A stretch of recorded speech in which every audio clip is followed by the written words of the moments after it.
How's it going, everybody? I'm the BTC Reaper. I've been trading for 5 years and I've had a few great mentors that have taken me from a trading noob to a profitable trader.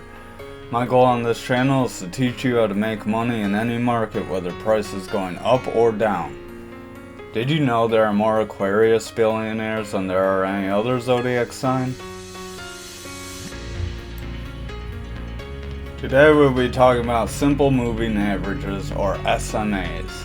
And what is an SMA, you may ask? An SMA is just an average of a number of candles that you can set. For example, a 50-day SMA would be an average of 50 days. So it takes 50 days of price action for that calculation to be made for how the line shows up on your chart.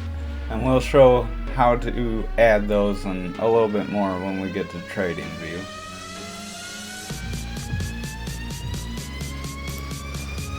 Alright, in order to add your simple moving averages, just go to indicators. You can see I have one made by Stocks in Box, so we'll be typing simple moving average. And for me, it comes up at top. If it's not a favorite, it might be a little lower. Just look for the one made by this person and then favorite it. You can click that and it'll add it to our chart. You'll notice it'll add a bunch of different lines. You'll probably have different colors for your first 4 lines because I've changed the defaults on mine. So if you click the cog, you can go to the settings and you'll have up to 10. I only use 4. So we'll undo those. I do green, yellow, red, and black. So green is your shorter term, yellow is a little bit longer than green, red is a bit longer than yellow, and black is a bit longer than red. So we go to our inputs. I have mine for a 20-day, a 50-day, a 100, and a 150. And I believe those are the defaults. If you go to style, you can also change the colors, you can change the thickness, so not too sure which one is which line, so I just change both sets for each.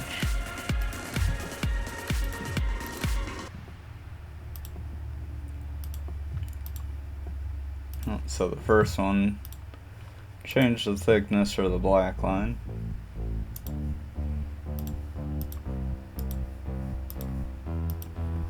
And then if you want to save this as your default, you can just click this and click save as default. And it should come up like this next time you use it, but sometimes it doesn't.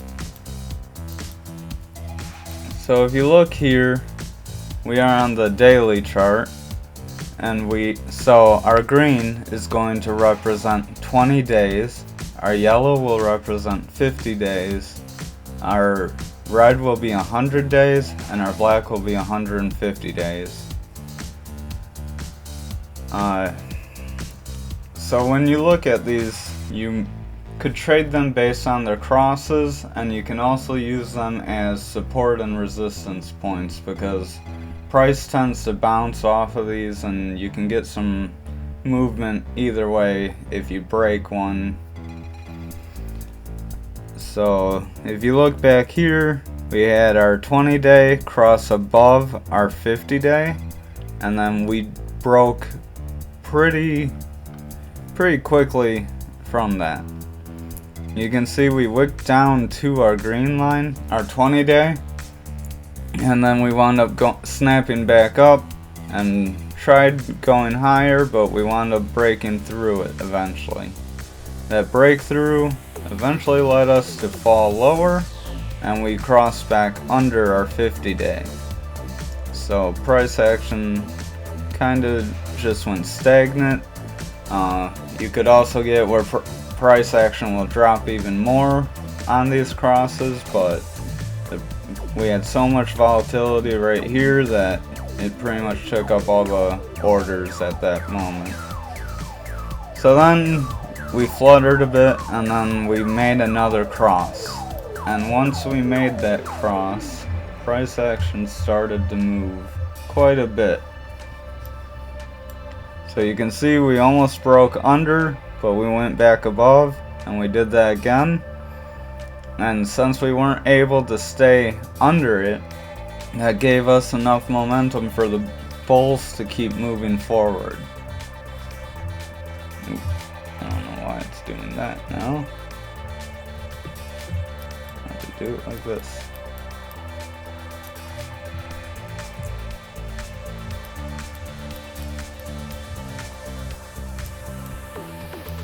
So you can see that we went up and then we broke it, but we managed to keep going. So you can see that once we pushed all the way up here, we wound up crossing back under our 50-day. And that gave us a little bit of consolidation, but we broke under our 100-day right after that.